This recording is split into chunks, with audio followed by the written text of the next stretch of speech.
Welcome to the world of Q&A, sir. There's a lot of people here and a lot of talking going on, which is great. It means I can be really late and you can chat amongst yourselves. Yes, Isla, I'm aware that you know what the game is. You are not supposed to claim the points on this one. Good job for not blurting it out. Welcome to, no, you can't say it, to the world of Q&A, sir, where we mostly play Diablo on hardcore and then play on virtual reality. But there are other things too, like this show, where we're going to talk about all kinds of things, namely what we've been playing, what's going on in the space around gaming. I've seen some chat around there from Darge around whether or not you can jump in and have a few words. We will be doing the Discord thing again, so if you are here right now watching this and you're thinking that you want to appear and I don't know, ask a question or say a few things or raise a topic and just spend a couple of minutes live on YouTube talking to us all, then as with last week, if you join the Game On Daily Discord server, there is a waiting room that you can join on the left in the Q&A section. You can plonk yourself in the waiting room. If and when I eventually see you, I will drop you in. There is like a 2-minute talking limit so I don't get carried away and just like chat to someone for 3 hours, but that option is there for you. Other options that you've got, keep talking in chat as you are doing now and we'll have a nice little back and forth conversation as we do. Or when the YouTube Q&A box comes up, if you've got anything pressing that must be addressed, then stick that in the box. Or if you just want to say something silly, stick that in the box and we will go through those at the end of the show and make sure we catch everything as well. Before we do that though, a word from our sponsor. Shall I do a word from our sponsor? Our sponsor today is it's my YouTube channel, apparently. Our sponsor today is not my YouTube channel. Our sponsor today is Game On Daily. It's a platform, it's a website. You can find more failed relationships like Darge and his father. Oh no, that's not what we're saying here. Sorry, Darge. I'm reading things based on what you would normally say. But no, Game On Daily, it's a website, it's a platform, it's good fun. So we've got Daz, we've got Patrick, we've got Chris Blackburn, I've seen Kratos. I haven't seen Peter Morland, I'm just going to assume that he's there. Tony Okami is of course there. Isla's always there. Jordan's here, Berserker this, and Sauron Grant. There's a load of people that are here before I've even started. You don't need me, which is good news. Right before I started, I was just like saying see you later to my family because I don't know when I'm going to see them again. Might not be. It's not going to be today, it might be tomorrow. And my son said, Dad, how much money do you make when you do these streams?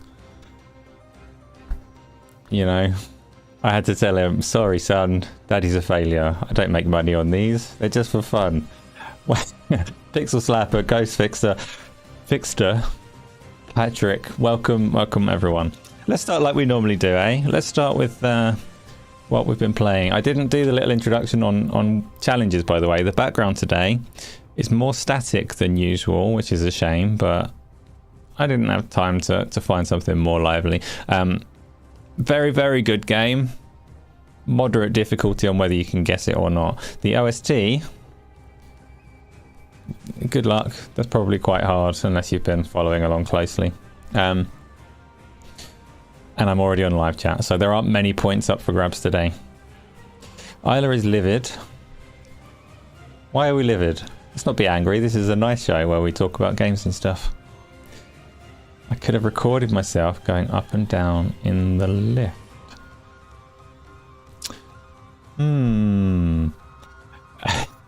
Darge's life is over. That's a bit dramatic. Is that because of what I said? I didn't mean it, Darge. I didn't mean it. We're going to get that dinner sometime. For sure. Like I say, my wife is quite insistent that we do, so that will happen. Sifu and a little bit of Gears 5 multiplayer. Jordan, did you wait until the Xbox release and then jump on Sifu? You're an Xbox only person, aren't you? But very specifically not one of the console war types. Quite open to other platforms, but you play on Xbox. And you love your Gears 5 multiplayer. I've seen your clips of that. Sifu was challenging. I didn't actually like Sifu very much. Gaz loves Sifu. I didn't like the roguelike mechanics in it. You don't retain very much between runs. I didn't find the combat that interesting. But too late, Island. There is no top chat today. I already explained them on live chat. There are no points up for grabs there. I know you're feeling all bitter and livid because you don't get to participate in Guess the Background, but Patrick, you're still just playing Elden Ring. Don't disparage yourself. Elden Ring's a big project. I haven't finished it either. Pixel Slapper also doesn't like seafood. The wordplay. Luke, welcome. Oh, that Luke. Welcome, Luke. You're not going to get the OST today. You didn't get last week's either. I've been waiting for you to tell me you've identified it, but no such luck yet. I have been playing many things. In fact, I'm playing a game right now as we speak, probably. So, see if you're on Xbox, you don't think you'll touch it after you've finished it. It's good, but there's so much to play. It does feel badass, though. You can see why people absolutely love it. How far through it are you, and how old are you when you get towards the end? I think it's only 5 levels on that game, but you have to replay and focus to be able to get through them without many deaths, without much aging. Peter, you've been playing Horizon 5 Rally this week, so you're one of those that's got the Rally expansion. I've said about Horizon 5 Rally before. Forza Horizon 5 is should be my favorite racing game. Rallying is the best type of racing that you can get, at least as far as cars go. Forza Horizon's Rally expansion should be brilliant, but I simply can't do that. I can't play a rally game, a car game outside of virtual reality at the moment. They're just not the same once you've done it. It's not the same looking through a little screen instead of sitting in the car, which is a shame for me, because I would play Forza Horizon 5 forever and ever and ever if it was a virtual reality game, but it is not. So I will just sit there campaigning for it until eventually it is. Kratos, you've been hooked on Goblin Sword on the Nintendo Switch. I don't know Goblin Sword. I like the name of it because it sounds like you are eating a sword. Do I like the name of it? I'm not sure I do, actually. I've just clocked the innuendo and decided no, it's not a name I approve of. I'm going to search for it anyway. Goblin Sword trailer, please. Is it made by Gelato Games? Let's have a look. Oh no, this is what's that specific game that I'm thinking of on the Xbox? Flynn Son of Crimson. A lot of people like it. It's not for me, especially not. I'm glad you are having a good time with it, and I know that there's an audience for these 2D games. I'm going to guess it's probably a Metroidvania as well. It's not massively evident from what it's shown so far, but most 2D platform games like this are Metroidvania these days. Yeah, no, I can do without this one. Which is not to say that it's good, bad, or indifferent. It's just not my kind of thing, which is fine. Have I played the WRC games? Those rally stages are insane. I haven't. I don't think the World Rally Championship ones are VR. Dirt Rally is, and the WRC license has gone to Codemasters, so maybe the new WRC game will be. But I've liked rally games since Sega Rally. Played a lot of Sega Rally, and Sega Rally obviously only had 4 tracks. I just played them again and again and again for ages. Is there sound? Have you not heard it? Is it too quiet? Oh, there is. I mean, for one thing, there's my voice. Hopefully you've been able to hear me and I've not been silent for the show so far. But is there an OST? Yes, there is. Just tweak it up a little bit. Too much. We'll go there and see if it suddenly gets really loud. 108 Dragons, welcome again. This is the other thing that I do on this channel. It will show you just talking to people. No games today. I lied. I am playing a game right now, but we'll get to that in a minute. Pixel Slapper, 29.1 million players. I'll find you in the top 300 profile. Pixel Slapper on Forza. 29.1 million. Is that how many people have played Forza Horizon? I'm one of them. I played it a bit. Tony doesn't hear anything except Darge's body. I'm not sure how that works, Tony. I'll take your word for it though, that's fine. I'm going to assume you've got some other chat going on between yourselves.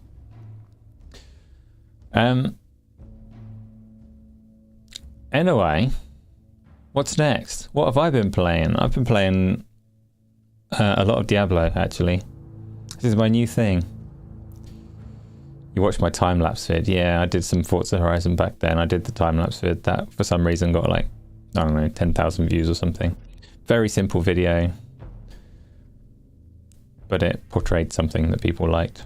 It is just an almost complete day-night cycle of Forza Horizon sped up, so you can see all the dynamic lighting and time of day stuff. We need to team up for some VR multiplayer. What are you playing, Lemon? I will play VR multiplayer. I have a real problem with VR campaign games at the moment. This is like a confession, so don't clip it. I never finish them. Ever. I do, I play so many, but I keep getting distracted by the next shiny thing. And the next shiny thing might be a game that I already played and started again. It became really apparent to me the other day when I started The Walking Dead Saints and Sinners 2. And that game carries over your save file from the first one. The Walking Dead Saints and Sinners is one of my favourite VR games. And I'm not coming anywhere close to finishing it. And it's like, oh, I can carry over my save file.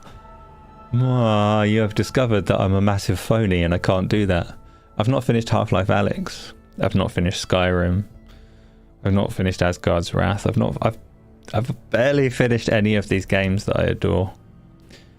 And it's not because I don't want to. I keep coming back to them like I must get through it, but then I just like, oh, there's something shiny. I've not finished Horizon Call of the Mountain. That's only supposed to be like 8 hours or something. I've not finished Switchback VR. That's not very long. I've got to focus. I've got to play some of these. Baz, welcome. I saw another name that I skipped as well, but Peter is here now. You can pick it. We can play. You're not good at Demio, but you can buy it. Well, I don't buy something especially because there's got to be other VR games as well. I do have Demio. It is a nice option, but I see Patrick's trying to spell Demio as well. Demori. We'll do it. Yeah, distractions are real. The thing is, though, Pixel Slapper, is I don't do the same in the world of pancake games to the same extent. There are more pancake games that I want to play. My backlog of pancake games is like thousands and thousands long. But I've come to a point where I'm able to pretty much like focus on something for a fair amount of time and actually get through things, which is on to the next game that I've been playing this week. I've been playing Horizon Forbidden West still, which has been an ongoing project for like 6 months, so you're probably sick of hearing it. I have come to the conclusion now that I do like Horizon Forbidden West. I don't understand like everyone's hate for it. Ayla can be annoying, she talks to herself a lot, but I had previous episodes for the last 20 episodes of this show. I've been like, oh, I like the gameplay, but the story hasn't caught me yet. I'm now about 50 hours in, and I'd say the story's picked up quite well. It's caught me quite nicely now. So I am enjoying this Horizon game as I enjoyed the previous one. Well, I'm all over the place. I should have planned this better. What else have I been playing though? So, like I say, VR games, I never complete them. I'm going to try really hard to go back, but if you've been watching the streams and things, you will have seen me playing Asgard's Wrath as well, which is the, at least by file size, the biggest ever virtual reality game. It's bloody huge. It's like 140 gigabytes or something. Stockholm Syndrome. I'm not like any kind of hostage, Patrick. These are things that I love. Really enjoy playing the VR stuff. But I just see so many things. I don't know, I'm like a magpie. Oh, there's one I haven't played for a while. Oh, I bet that'll work well with a mod. Oh, I remember playing that.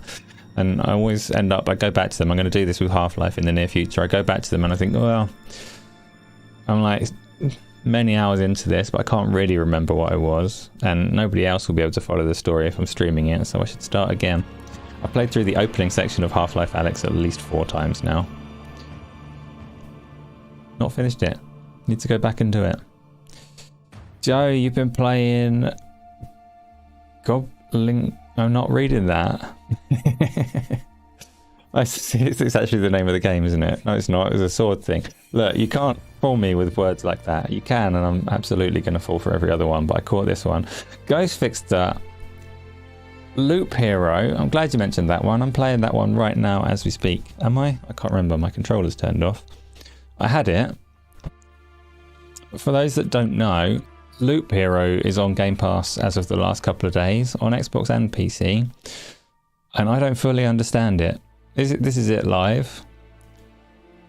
It's supposed to be really good, so I kind of anticipated that.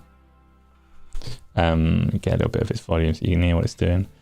I'd kind of anticipated that this game would actually be brilliant because it's one of those that's supposed to be really addictive. It looks like a pile of pants, like many other very addictive games. It's a roguelike one that requires very little interaction, and you're just supposed to run through it and go, wow, this is amazing. I'm having a great time progressing my character and seeing what happens. And it's like, oh, one more play. I haven't got through my first play yet. It's not a particularly quick game, but it's also surprisingly rough translation onto console, control scheme wise. So to access various items, I have to like hold down a trigger and drag around a stupid cursor. I hate cursors.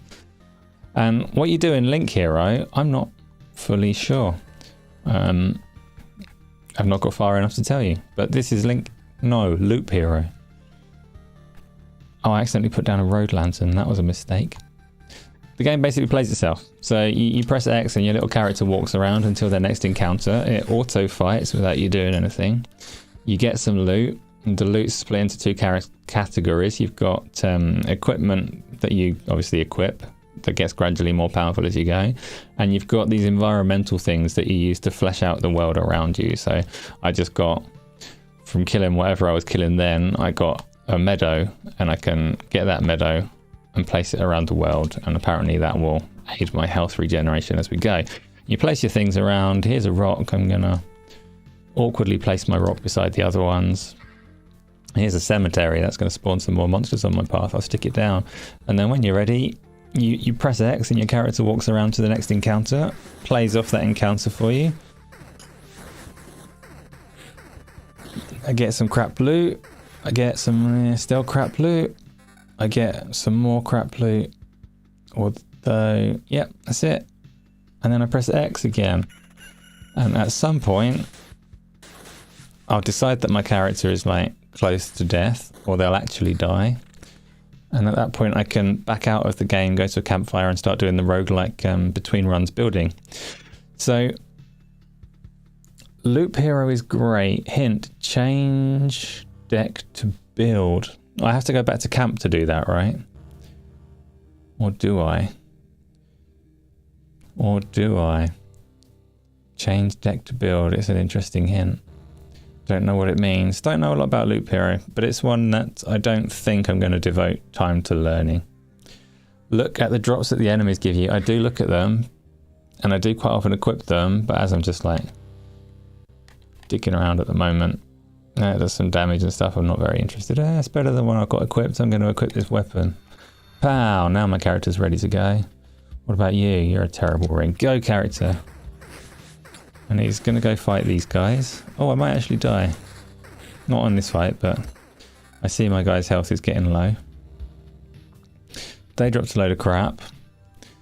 And I'm approaching the camp. So what I'm going to do while we're here, look at the drops that the enemies give me and then build. I can't build now, right? I can stick stuff around here. This isn't a game stream, by the way. This is going to be moments. I'm just letting you know that I've been playing Loop Hero, and if you don't know what Loop Hero is, now you do. Kill that. Kill the spider. And then I'm going to move to camp, and then I'm going to run away. Retreat. This is the first time I've retreated, the first time I've opted to end a run. And it says some things. I don't know who she is. She's impressed that I've returned. And there are multiple survivors, so it has a story that it vaguely uncovers. This is post-apocalyptic, end of the world, end of existence. It's just you and a path, and as you remember and encounter things, you kind of flesh out the world around you. I don't know. Are you going to like Loop Hero? You tell me. Do I recommend it? No, not at this point in time. I actually thought it would be something that caught me in the way that Vampire Survivors catches people, and it still might be possible, but from what I've seen of it, it's I don't think you're supposed to actively play it. Die once to push on the story. That's good advice, Pixel Slapper. I think it's a game that you're supposed to have on the side while you do something else. So it would probably be very well suited to like a mobile game that you can play while you're at work on the sly, or I don't know, something that you play while you're editing a spreadsheet or doing a business. I don't know. God, you're going to try it again. So you have tried it before. I think it's an ideal backbone game. Apart from the controllers maybe being a bit weird, because this is what I was saying earlier about the conversion to console being a bit odd. It still feels like it wants to be a keyboard and mouse game. Maybe a touchscreen game, if it lets you drag things around. Balancing on a ridge, why no VR mod? This is one of the only games that won't be better in VR. Space Denizen. I couldn't see it. I mean, obviously you could do a version of it, but it will be a complete revamp of everything about the art. And then it would be a best game ever. Like, much better than a pancake version. Of course, everything can be better in VR. It's okay on controller. It's okay on controller. I get upset if I play a game like Destiny or Gotham Knights or any of these that have a cursor to navigate the menus. Then I get upset. I don't know, this has become like a UI mainstay for the last many years. I think Destiny might have been the first one that really like popularized it. But when you go into like an equipment interface or a pause menu and it gives you a reticule that you can move around with an analog stick, I don't know why. I don't know who thinks that's a good idea, but it's not fun to me to move a reticule around like that. It's become part of almost every service game, and you have to get used to it if you want to play Loop Hero as well, because a lot of the game is moving a cursor around to place things. Pixel, getting to know what enemies drop, work out the building, and make sure that you understand the deck's influence on building. Yes, see, I haven't exposed these parts of the game yet at all. I've just had a very casual loop around. I sped it up to near the top of its, near the top of its speed setting so that I could whiz around and see what was going on. I don't know. Pixel Slapper, when you play it, are you playing it as like your sole focus? Do you put that on and say, I'm playing Loop Hero now and play it properly? Or do you do something else at the same time? Ricardo, welcome.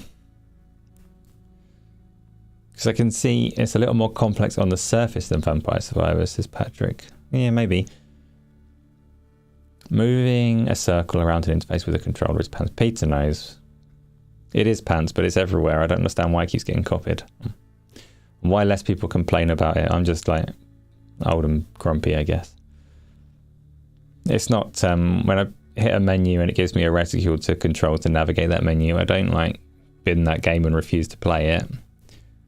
But it doesn't please me.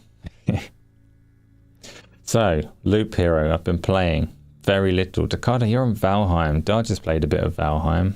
I haven't found a survival game that I like yet. But I do think it's a genre that's ripe for a really good game to appear in.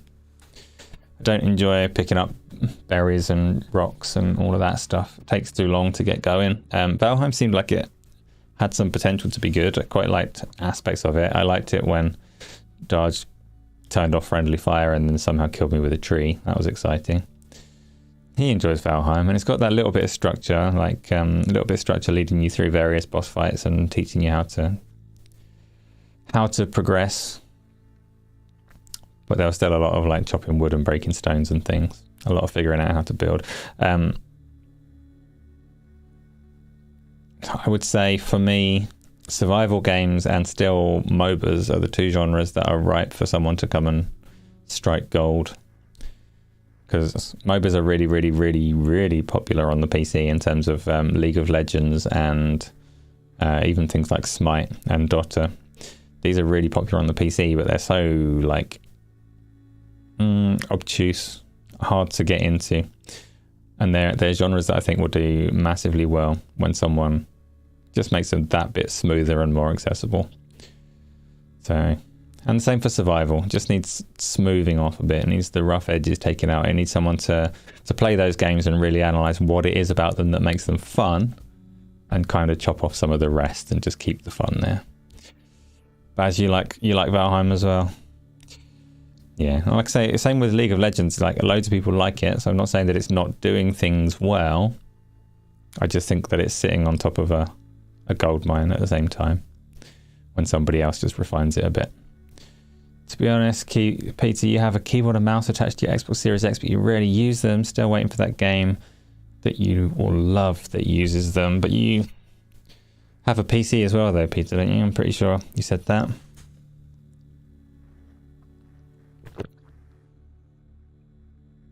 Pixel Slapper, you almost booted up 69-second hero. Is that like a real thing?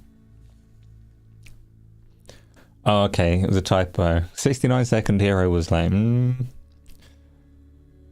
60-second hero is a game, is it? there's the other thing about Loop Hero is a lot of you might already know this because I'm fairly repetitive, but roguelike games in general, it's not a genre that I like. Repetition isn't a gameplay mechanic that I'm a big fan of. So they need to do something really special. I adore Hades for what it did with roguelikes, because that was like Vampire Survivors does this as well. It makes you feel great for a really short time, and it's worth, like, every run feels worth doing. Whereas some big games like Returnal really didn't give me that. They just felt like a chore. Every run just felt like, oh, do I have to do another one? Even though Returnal has really good combat and moment-to-moment gameplay, I just didn't like the structure of it. And it's a similar reason that I don't particularly like Metroidvania games as well, because they inherently require you to retread a lot of ground and do the same things again and again, go to the same places again and again, and I don't have time. Don't have time to repeat everything. So, roguelikes, Hades is probably the only one. Hades and Vampire Survivor are the only two that I've really taken a lot of joy from. But there will be others. And Rogue Legacy is one that is really, really popular. I don't know if anyone's played the Rogue Legacy games, but Rogue Legacy 2 is probably one of the highest rated Xbox exclusives at the moment in terms of console space, because it didn't come out on anything else. At least at the time that it launched, it didn't. Don't know where it is now. I didn't enjoy it at all, though. I tried. This was a while ago that I got Rogue Legacy. Rogue Legacy 2. Let's have a little trailer. And I played it quite a bit. It took me a while to recognise that I wasn't having fun on Rogue Legacy. So, played it at least like, I don't know, maybe 10 hours or something.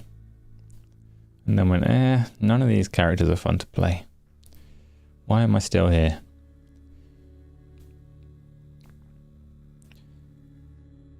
So, it picks us up, yeah, it's a loop game back in the day. Whoop. We can't talk about Hades because it just makes you want Hades 2 more. Patrick, I will put down my virtual reality headsets when Hades 2 comes out. It's that powerful. Pixel Slapper, you have lost your teeth. What? What? Baz, you've ended up using the cheats. You killed the bosses. You didn't have anything to do after that, but it's still a good game. Wait, what did you cheat on?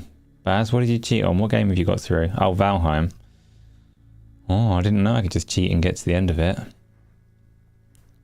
Kratos, you were skeptical with Returnal when it came out as it was a new IP, but wow, to make that game, it got you hooked and you haven't felt that sweaty palms and being nervous in boss fights in a long time. So Returnal is like, I really enjoyed the first couple of runs of Returnal.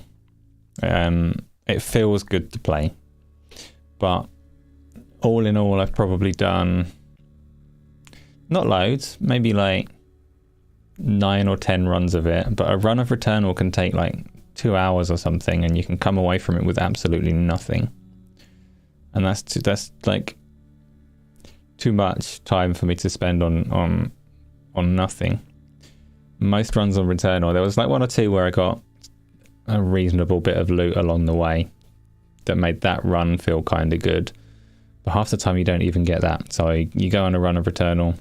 I usually get like through whatever the first boss is called, and then realize I still haven't actually found any kind of equipment. And when I get through and then die, I haven't actually made any kind of meta progress. It's not like Hades where you go, wow, I got so powerful in that run, it was really fun, and now you're telling me I can do this as well? Hell yes, I'm going to have one more run. And then you build yourself completely differently, have a good time, go, oh, that build was like even better, or I preferred the last one, and now I've got another thing to do.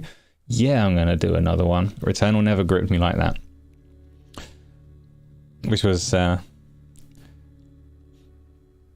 like, maybe that's down to purely down to preference, and some people would prefer the structure of Returnal over the structure of Hades, but for me, I don't know.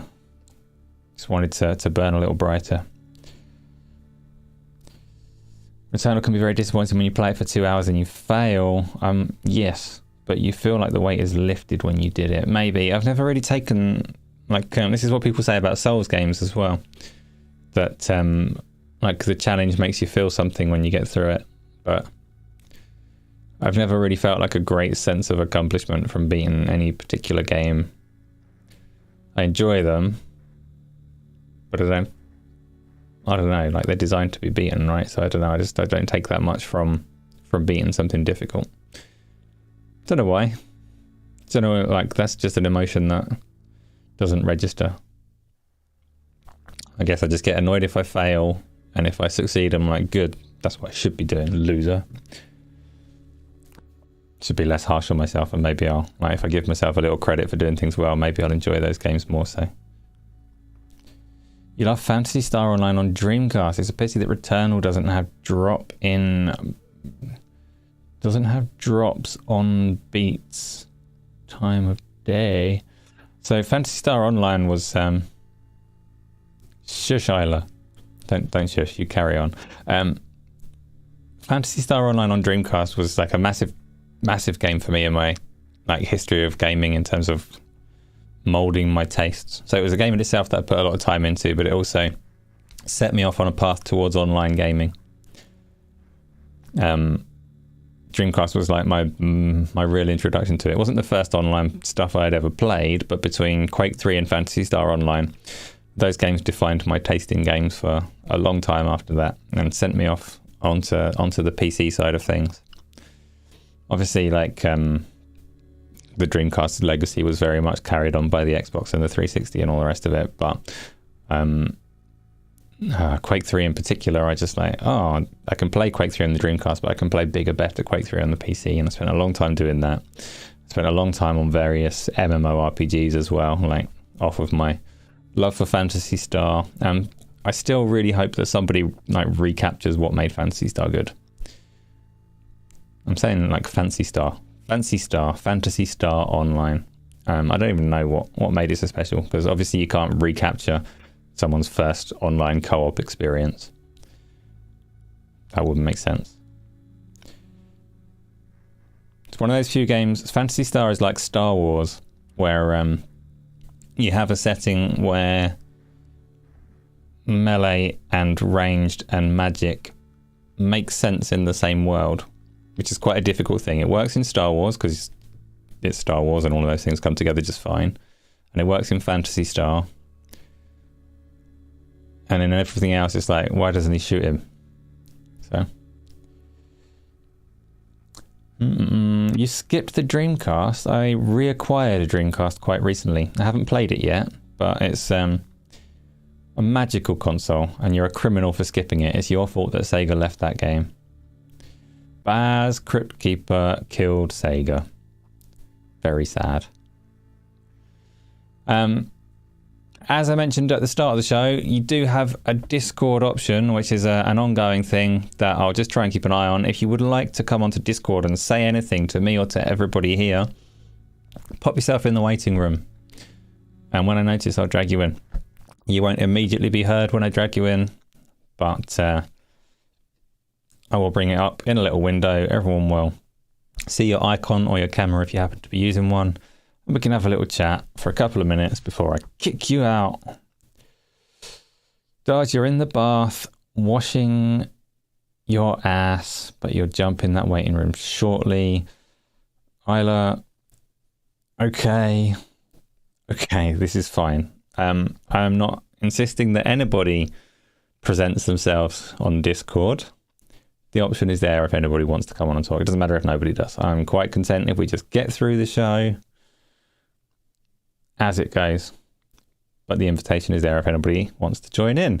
So, Dakota, you're not a fan of Souls games. You don't have a clue what kept you going. So you have got through them, but you don't like them anyway. Why are you not a fan of Souls games? Kratos, you calm down.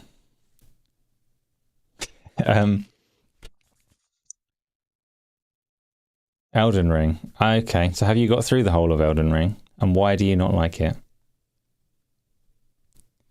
Is there a dress code? YouTube insists on a certain level of dress code, I'm sure. We are on YouTube. It must be safe for YouTube.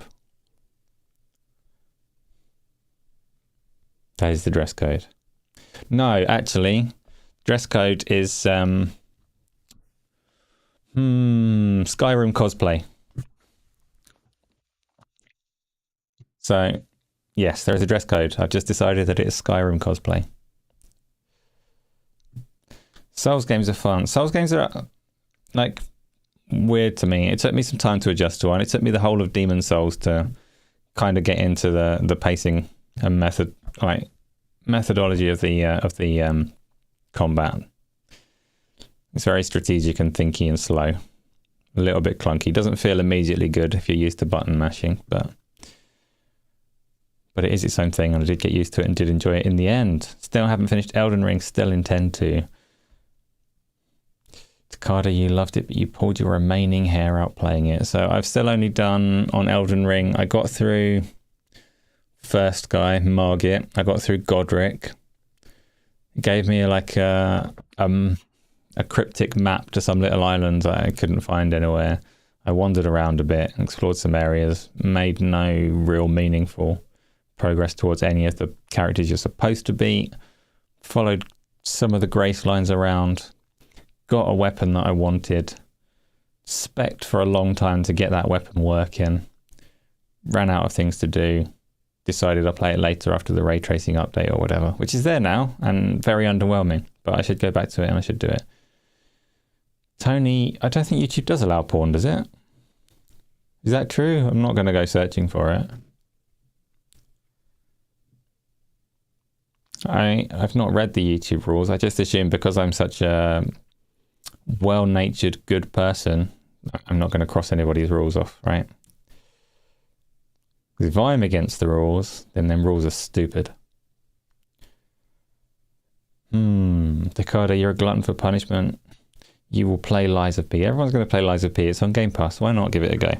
Might be really good. It looks very different to a Souls game, though. I know it's supposed to be like punishing and difficult, and I know it has an art style that will make you reminisce about the likes of Bloodborne, but it looked like a much faster-paced combat system. Hence why YouTube Kids exists. I'm not sure about that, Tony. I think YouTube Kids exists so that they don't stumble into my swearing. 5 minutes? That's like... I don't mean to be rude, Dodge, but that's a relatively long time to clean an ass. So... but yeah, you keep your hygiene levels up there. It's great. Can we have a poll? I don't think we can have a poll, Peter, unfortunately, because the Q&A thing is up and YouTube goes all funny if we try and do both. So you'll have to have a spoken poll. The question from Peter was, do you play most games on easy, normal, hard, erection knobber? What? Erecto patent knobber. Is that really difficult, I'm assuming?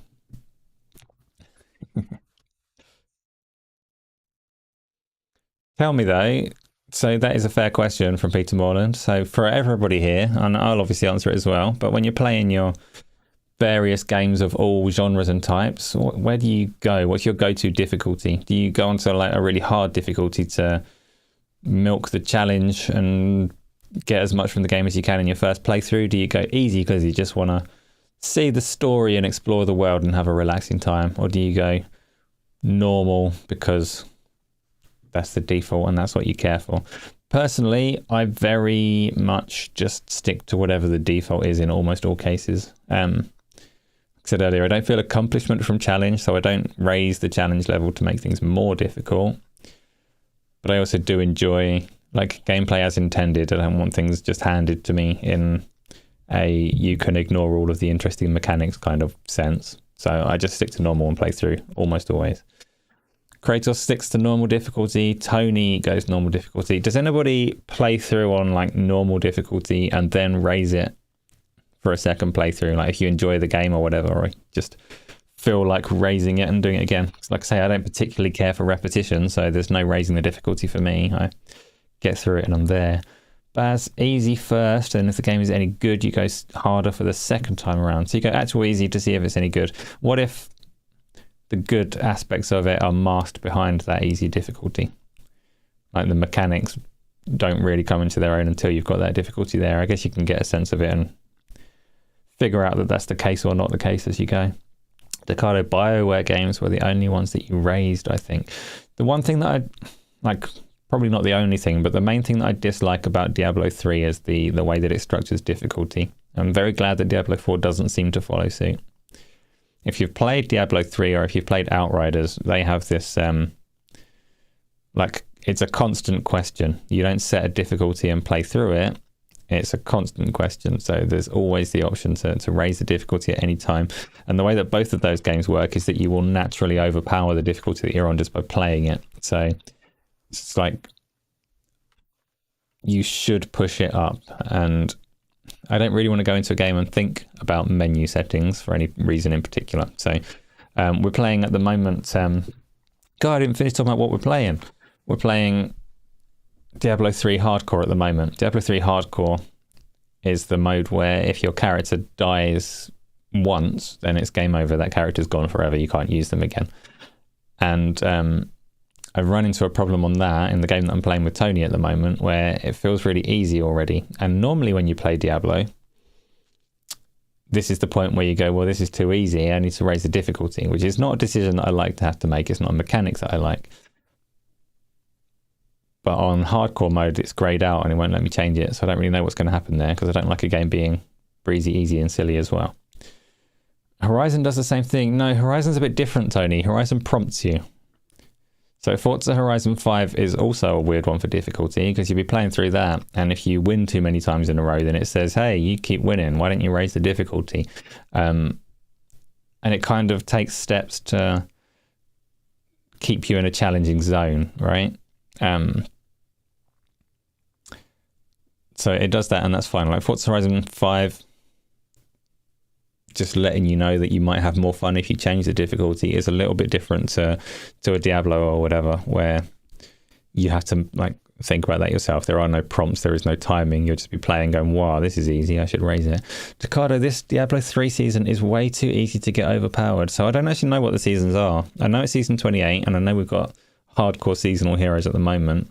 And I know that they introduce certain bits of loot, but what else is different? Is it just like, is it too easy to get OP because there are some extra items in all the loot tables that are just massively overpowered?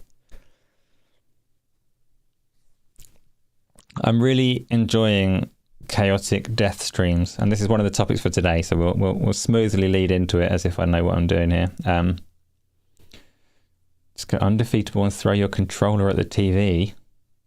Forza is thumbs up. I will do that in VR where there is no TV to throw it at, just as soon as Microsoft let me. I've never, like, I just said about 5-10 minutes ago that I don't like repetition, and things like roguelikes and Metroidvanias don't typically do it for me. But this week I decided, for reasons unknown, that I'd jump onto Diablo 3 and play it on hardcore. Well, now, I know the reasons that I wanted to jump onto it, actually. I played the Diablo 4 beta. I had fond memories of rolling around in Diablo 3, and I wanted to check that it wasn't rose-tinted goggles. I wanted to go back and play Diablo 3 and confirm for myself how important or unimportant that roll mechanic is. So I installed Diablo 3 and I thought, yeah, but I don't want to play the whole thing again.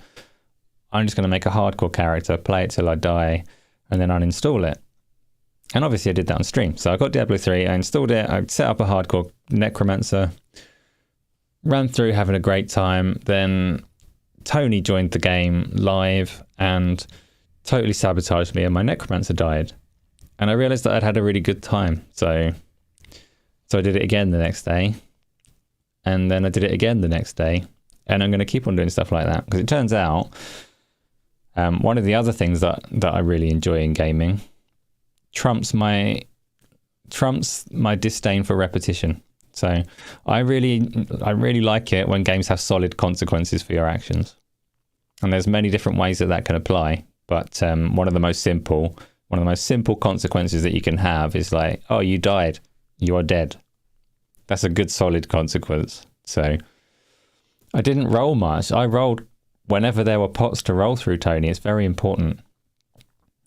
And when I was underpowered on day 2, where I'd elected for a harder difficulty, and it was like there was a boss that could almost one-shot me, I was rolling like a trooper. Troopers roll. What rolls a lot? I was rolling like a Fuck off. Not playing that game. I was rolling a lot. Oh, that threw me off trying to think of something that rolls. Altar of Rights Keystones just kind of break the necro with a good build. I don't know what the Altar of Rights is. Is that what some of the end game stuff? Peter, donkeys years ago, you worked on a motorbike racing game that was very good, if you do say so yourself, where every lap the program would speed up the opposition if you were leading and slow them down if you were losing. Simple but great. That's a thing, Peter.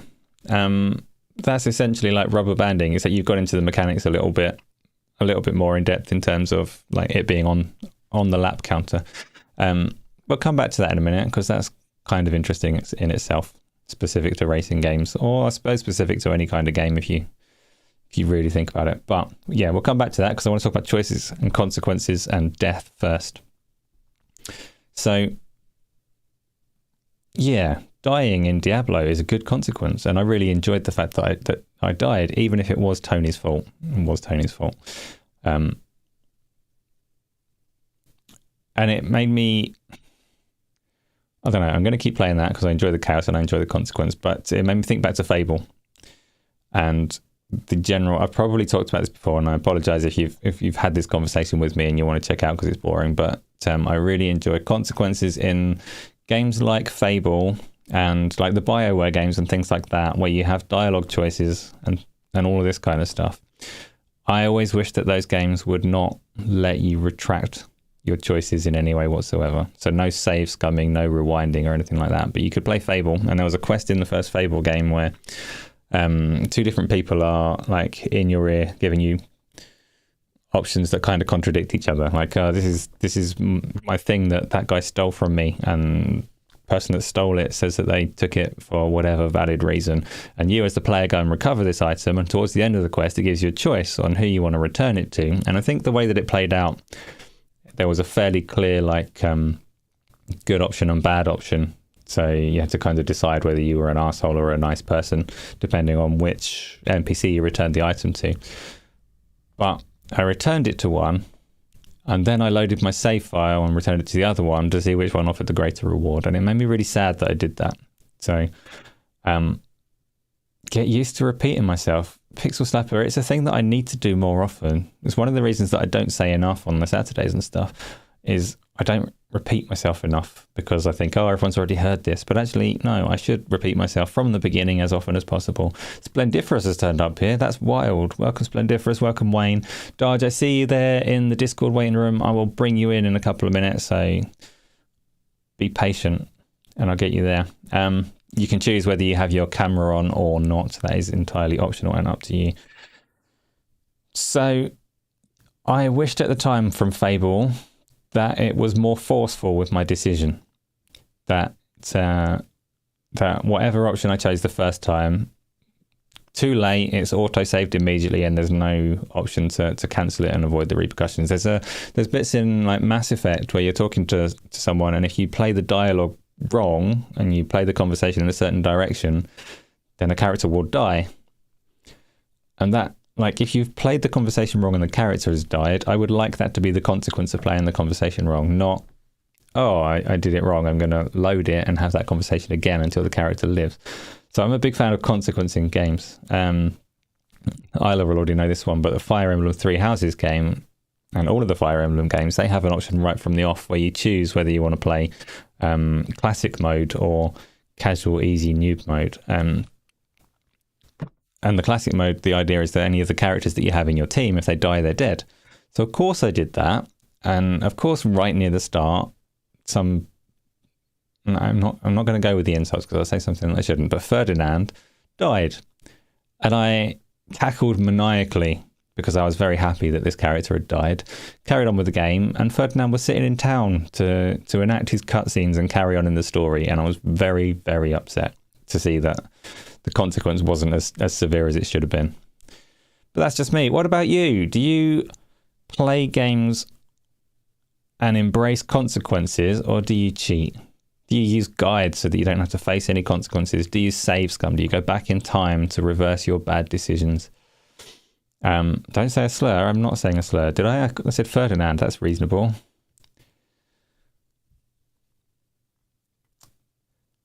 So yeah, Darge, I'm bringing you across to the live room. You're not going to be immediately on the stream until I press a little button, so you can say something to me that I can hear, which is wonderful. And now I'm going to introduce you onto the stream. Oh, it's Discord. There's a 2-minute timer. I have not set it up yet, but just imagine that there is. Darge, say hello to everybody that is watching right now. Hello, everybody that's watching right now. Sorry, mate. You had me waiting in the waiting room for a bit too long. I nearly fell asleep at one It's point. literally called a waiting room. You know I'm like a diva, waiting room that I had you waiting in. Yes. Oh, no. Go on then, diva. What do you want to say? Oh no, I was like, because I looked at the thumbnail and I was in the bath. I like singing when I'm in the bath, so I didn't quite catch everything. But have you spoken about the handheld Sony stuff? Yeah. Oh no, not yet. That is one of the main central topics. I'm like a big mobile guy now because I got a backbone all of a sudden. So just wonder what you think about the remote play device that Sony will probably really overcharge everyone for. What do you do on your backbone? Do you know what, mate? I got it out of the box, plugged it in, and I'm really impressed with it. Like, because obviously you can connect Steam, you can connect PlayStation's remote play as well if you've got the console, Xbox, xCloud, all that stuff. And I'd mainly do that over Wi-Fi, like indoors, or like I say, just some native stuff. Indoors at home or indoors at work or on the train, or like where are you using this? No, because I don't ever class work as indoors. But I'm a roofer, aren't I? So yeah, but you might still have Wi-Fi on the roof. I don't, not an indoor roof though. But yeah, anyway, so I, yeah, no, but the 5G thing, I've been playing a little bit on 5G, and it's like xCloud particularly is like really like racers are a bit of a problem, I think, like with lag and stuff. But it seems like in a handful of years' time, it'll be so like a viable option. I know it's viable now, but even more viable for like the casual people. You know what I mean? To just go and clip these peripherals on and be able to play like quality games. But yeah, some of the native stuff as well, like on Apple Arcade, you know, Creeks, which was on Xbox One at one point. It's just like a puzzle platformer. That's good. But yeah, like so anyway, this Sony stuff come out, so I was like, oh, okay, they're gonna enter the handheld market, but apparently it's just a remote play only device at 1080p 60. Is that right? Is that well? It's still just a rumor at the moment. So the rumor, for people wondering, I'll go into it in a minute, actually, Darge. Before I do that, you tell me what you think of this device. Not a lot, really. Not a lot. I mean, I'm like, well, it's just a rumor that came out, but obviously, like I say, because handhelds, obviously, we had the Asus ROG Ally or LA or whatever it is. That would, you know, they've been very vague. I see Linus's video. It just seems like handhelds are like becoming a bit of a thing at the minute, So, and like, reframe for you then. So if PlayStation have a handheld device like of some kind come in, what would it have to do to make you want that instead of just playing with your backbone and your phone? Well, for a start, like they would have to have a competitor to xCloud. For a start, I wouldn't have to. Excuse me. You know, go and buy a fancy handheld, but you also have to go and buy a £400 console for it to do anything. You know. But like I say, it's a rumor. I know that Tom Henderson guy, he came out with it. I'd like to think Sony wouldn't be that naive, but then it's Sony, and Sony would market it in a way that everyone would be like, "We have to have this." But yeah, I don't know. I'd like to see more native handhelds like the Asus Ally, stuff like that. I think it's a good market. You know what I mean? I don't think Xbox will make their own. But so ignoring the Sony angle, so you've obviously got your backbone, you've got your mobile phone. Like, what's it lacking? Is there anything that a dedicated handheld can do that your phone just can't? like obviously the only thing for me, like the game, like playing with the controllers and all, that's fine for me. Like I was playing Assassin's Creed Odyssey over xCloud with the backbone, that was fine. I think the thing that's a killer is the native install. Do you know what I mean? The cloud, just in case you ever do, if their servers have an issue or something like that, it's just going to sort of be a bad experience. You know what I mean? But as an option, like I was at a car wash the other day, getting the car cleaned, and it was quite busy. So I slapped the backbone on, and it was just I was just sitting there, just playing games, and it's mad. It's good. I just wondered anyway. I thought I'd come in here instead of coming here flirting with you and talking about going out for dinner and stuff like that. I thought I'd actually bring something to the table this time. You did. I'll let you run well over your 2 minutes as well, so I'm going to beat you out in a second. But it's okay. Do you know what, everyone in chat? We're going to talk about the PlayStation thing a little bit more anyway, so I won't pass those questions over just yet. Obviously, you can say whatever you want. You've heard the questions and you can answer what you want. But we're going to talk about the PlayStation thing. Dodge, we'll do that dinner soon, I promise. For now. Right, I'm sorry. So just quickly, I don't know why I decided to not pay attention to the chat, but there's another person likening me to Tom Hardy. It's not the first time that's happened, but anyway. Well, say your goodbyes in your most Bane-like voice. Goodbye, everyone, and I hope you enjoy the rest of your day. There you go. Yeah. Threatening. Cool. Cheers, Dodge. You are closed off of the stream now. You may disappear. It's disappeared. Right. So that's how the Discord stuff works. If anyone wants to come in and say anything on any topic, current or previous or whatever you want to introduce, you're very welcome to. Let's talk about that PlayStation thing. First of all, let me once again bemoan the piss poor standard of journalism and lack of ethics involved around it from the website that leaked the story in the first place. I will die on this hill. I don't care if they get upset or not. Integrity matters, and they don't have any. So the way that this story broke is, once again, somebody acting as a thin layer between somebody breaking an NDA and somebody spreading that story onto the internet and calling it journalism. I don't like those people, and I don't think there is any ethical justification for the way that they do their business, because clearly someone is breaching an agreement that they signed so that somebody else can chase clout, and that sucks to me. So I'll say that outright, and then we'll talk about the rumor itself, right? So the rumor is that PlayStation have a portable device coming. It is still largely speculation. It's very likely to be true because Jeff Grubb has also said that he's heard similar things, and he's an honest guy. I like Jeff, so I believe him. The rumors around the handheld are that it is a streaming device, and there's an assumption that means it's primarily, or it's very likely that it supports the PlayStation 5 remote play feature. It may or may not also support cloud play, but that's something that we'll find out down the line. The PlayStation 5 remote play feature is if you've got a PlayStation 5 sitting at home and you've got it enabled to sit in its like low power rest mode or whatever, when you're out and about with your mobile device or this new portable device, you can remote play it. You can say, I want to play my PlayStation 5, and it will boot up at home and it will send the game that you're playing over Wi-Fi so that you can play it remotely on your whatever device that you've got, which is part good, part flawed. I don't know. Opens up some conversations around cloud gaming in general, mobile gaming in general, and all sorts of interesting things like that. So first of all, how many of you care for like speculation and rumors and things? And I understand that it's like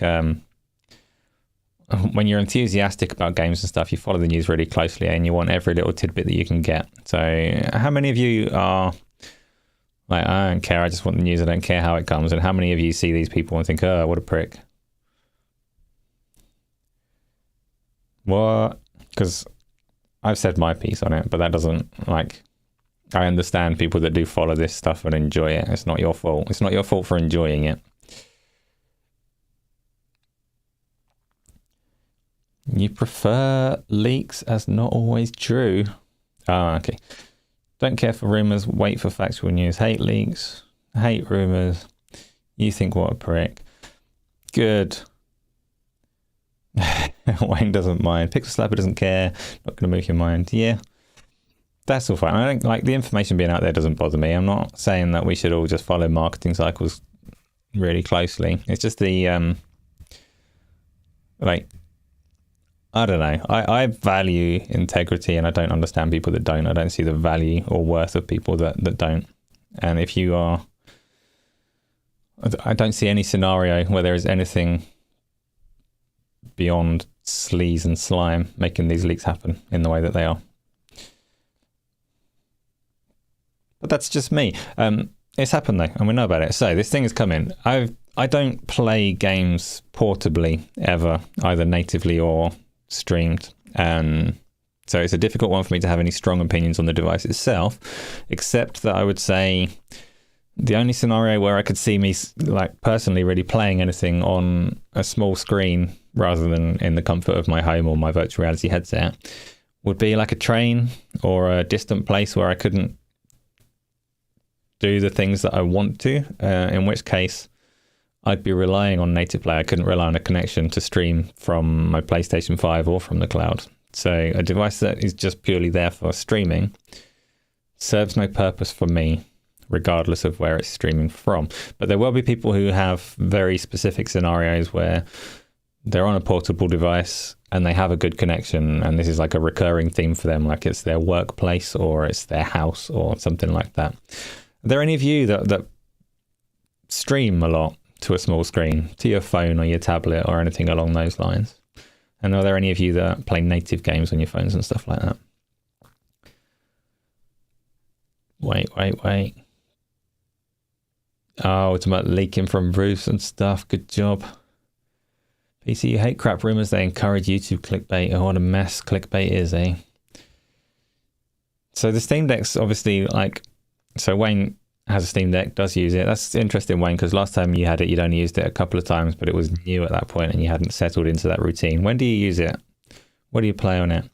Steam Deck is obviously like forefront of people's minds, and obviously the Switch, which is the biggest by far, and mobile phones. So the things that people are using to play games out and about. Whether there is any market for Sony's device or not, I don't know. There probably is, but it is not me.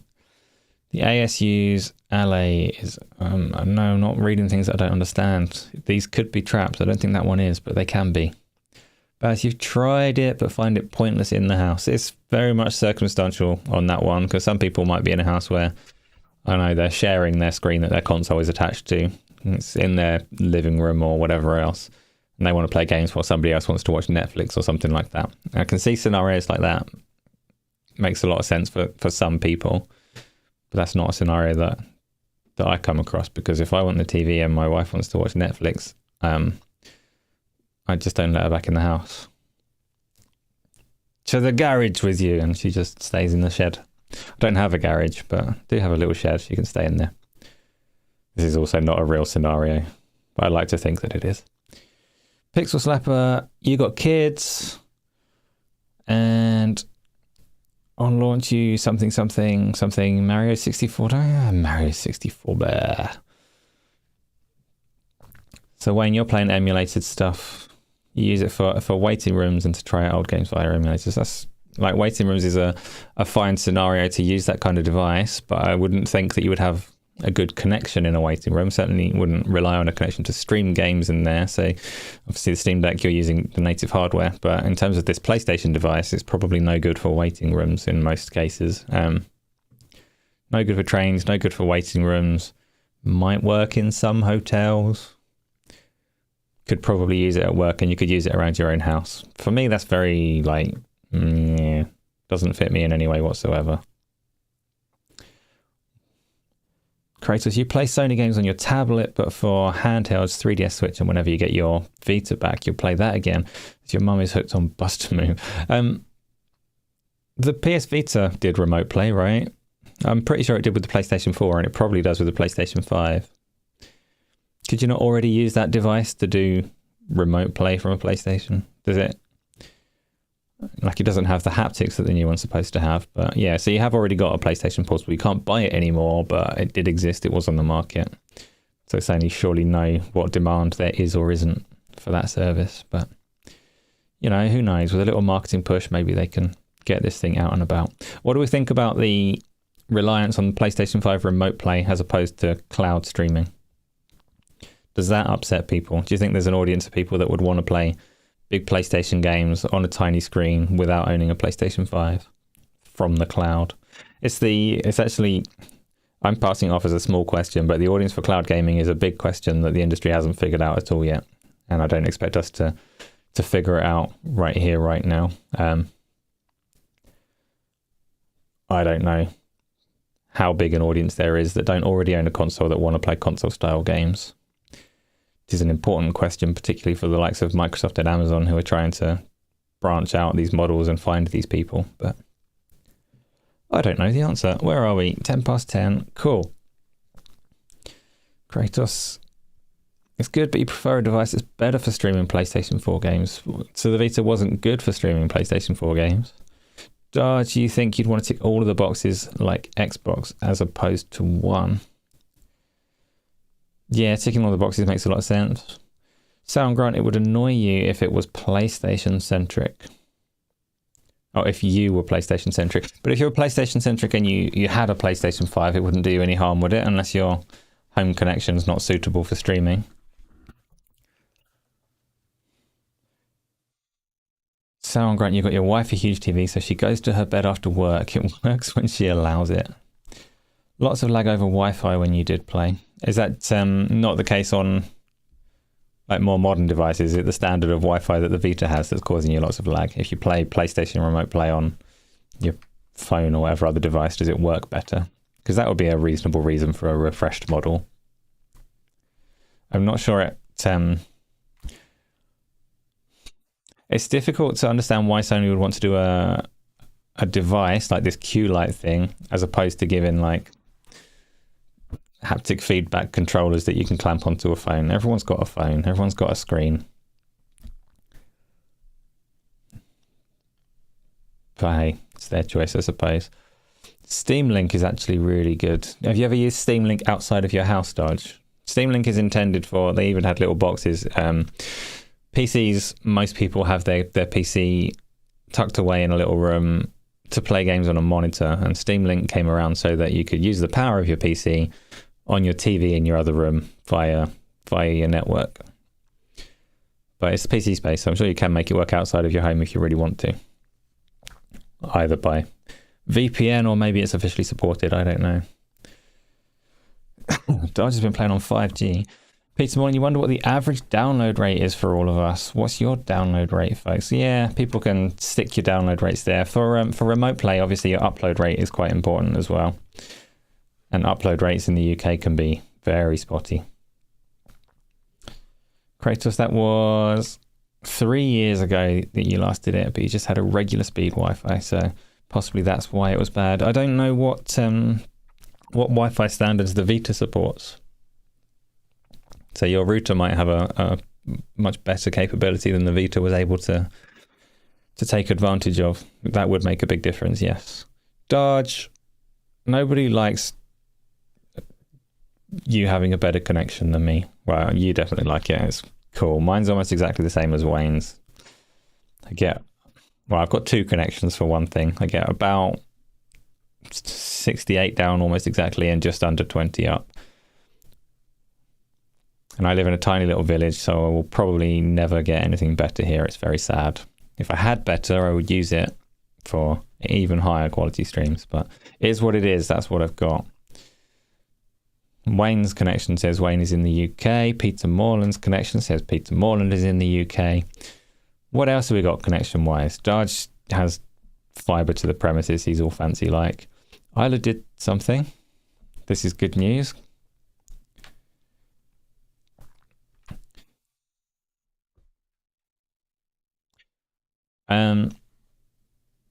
My 19 meg up or whatever would be enough to play remotely from the PlayStation, I would think. But you set up your Discord so you can go on TV. Well, you know where the waiting room is if you would like to come in. What's the question? We're talking about connection speeds at the moment and PlayStation Remote Play and all the rest of it. It's also, obviously Microsoft have got Azure and this massive cloud capability. One day No, I don't even know what I'm saying. Skip that thought. I do have thoughts, but I don't really want to go into them right now. So I have info on who and where we are. You're sharing it willingly. I am just looking at your connection speeds, and obviously I recognise the numbers that we get in the UK. Patrick, you have fibre, gig up and close to that down. Well, can I come over and set up my streaming equipment at your house? Tony has an amazing download speed and not such an amazing upload speed, like much better than mine, but interesting to see that you are also somewhere that dramatically restricts uploads for artificial reasons. Sauron Grant also in the UK, pretty close to his cabinet. 74. He's got that back to front, but 74 down and 18 up. Isla, I don't know. I don't remember what I asked. Takada, you've got 1 gig down and 20 up. Why would they do that? But it's spotty at best. We used to have a lot of falsely quoted numbers over here until regulators clamped down on it, and now most of our providers are very honest about what they can actually give you. They have to be.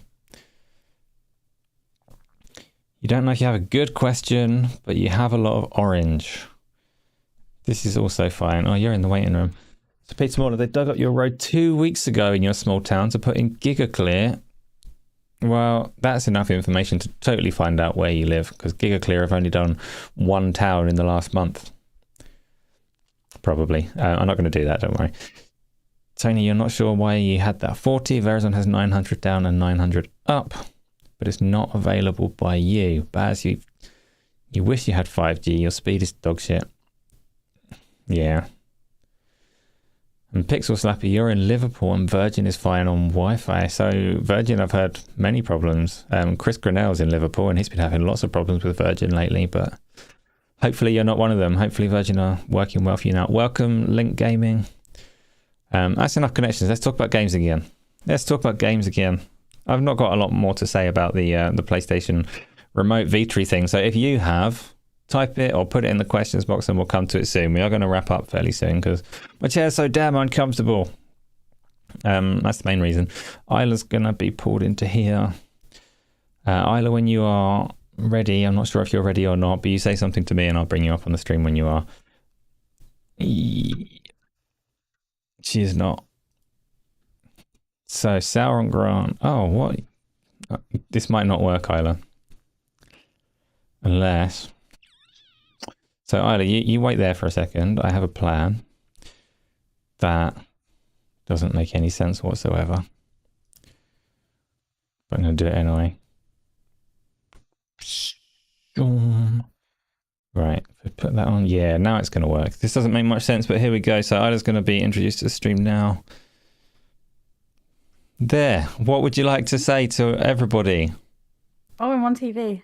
You're on Can you TV. hear me? Am I good? We can hear you. You're good. I should have checked that before introducing you, really, shouldn't I? But I am. Yeah, I brought orange pajamas. I don't know. I'll show you. I came to show you this thing. Can you see it? That is a 3DS of some variety. Yeah. Look, you have to play it sideways. I thought that was like interesting and novel. You have to hold it sideways to play it. And what is it that you're playing? Because that didn't show. That was just glare. Oh, it's a terrible fashion game.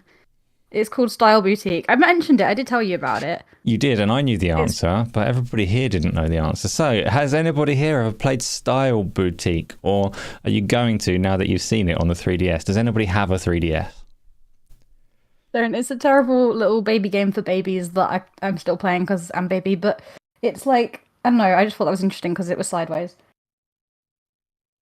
There we go. I have not played any sideways games.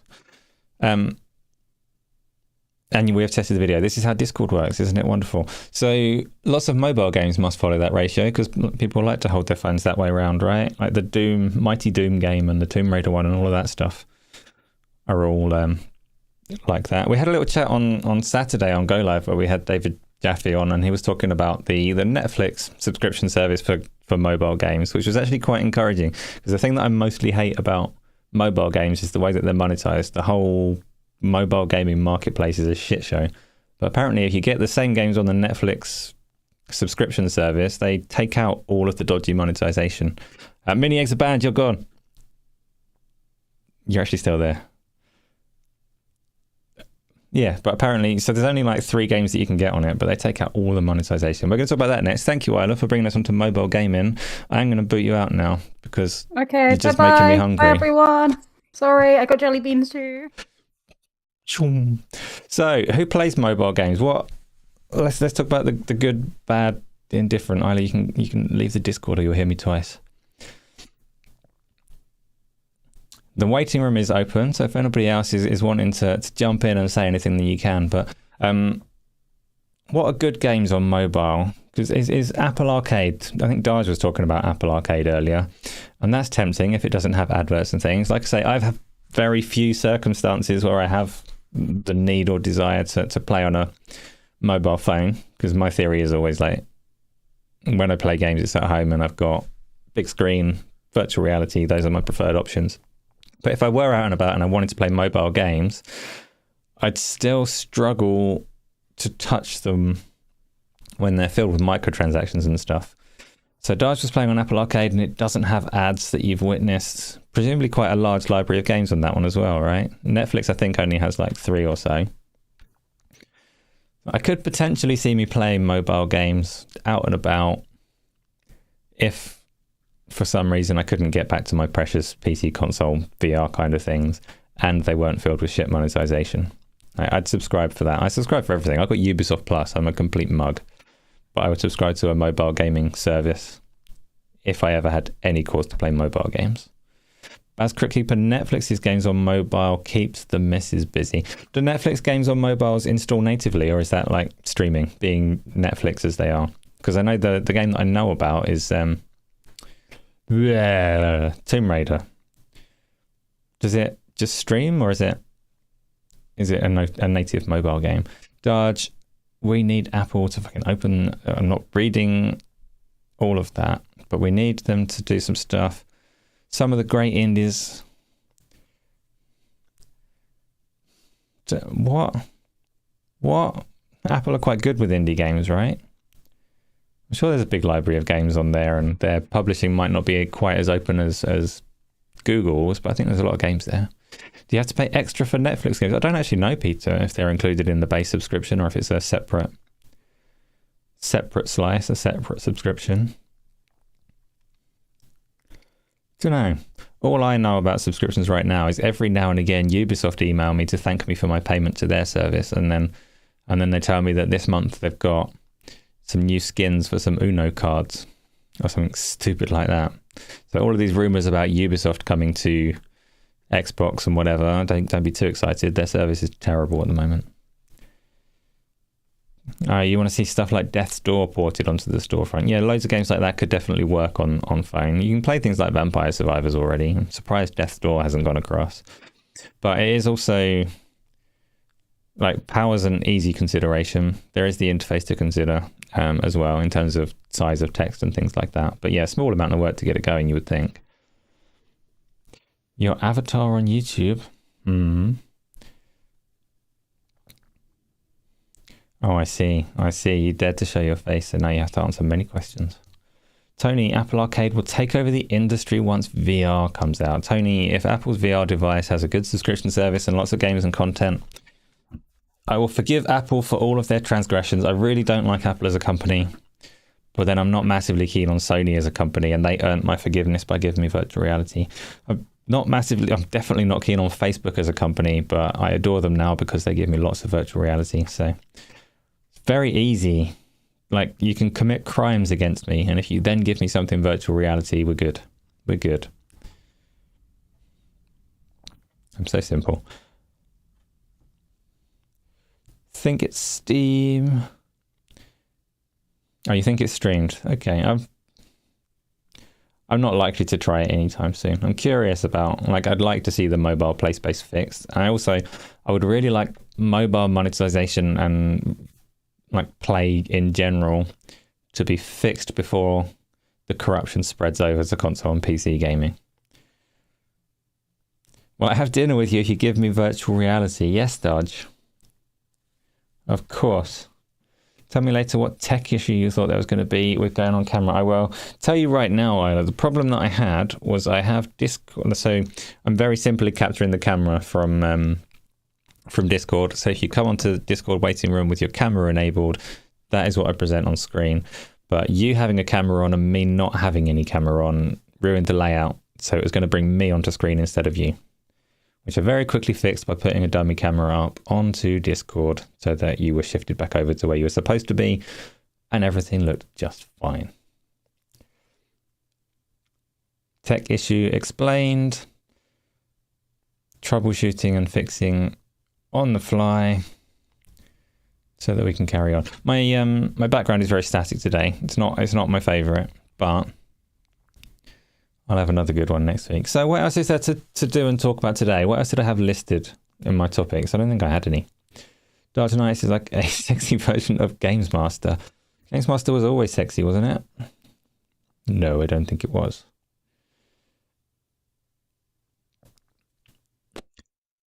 Get on more often to build up confidence before I explode. Wait a minute. I like exploding. What are we talking about? Why are we trying to prevent that? I need to be more emotive. Explosions are charisma and I could use some. So, I've got no more topics. I probably do. We could talk about stuff for ages. We could probably talk about bloody Mario for 3 hours, but I'm not going to. Dominic Diamond was a god amongst men. Well then. Eat a lot of custard. Good. Let's do these questions, right? If anybody still wants to jump in Discord, the option is still there, but we're going to run through any of the questions that are in the box. If you have a question that you want addressed and you haven't put it in the box yet, you have until I reach the last question to add them. Ida, please progress the questions. Can you come back on as the Mario movie correspondent? If we're ever to talk about Mario, you can do the show instead of me. That's just like, deal. I'll take it. What is my favorite book in my library that I have in the background? That is a terrible question. Because all of those books are actually different volumes of Harry Potter, and I hate them all. Next question.